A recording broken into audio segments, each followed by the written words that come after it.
Simply to give a personal reminiscence of what I learned about L functions during my first 30 years or so of research, which takes one up to about 1980.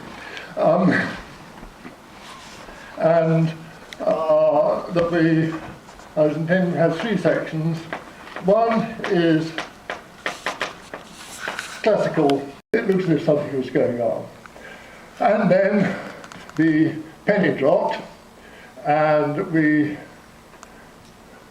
realized that instead of looking at that, which was product 1 minus AP plus P over P, whatever it is,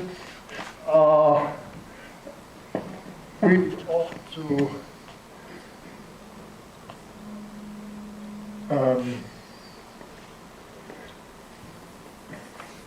one minus alpha P over P, 1 minus alpha P over bar over P is a better way of writing it. We ought to evaluate, put an S on top of that, and S equals 1,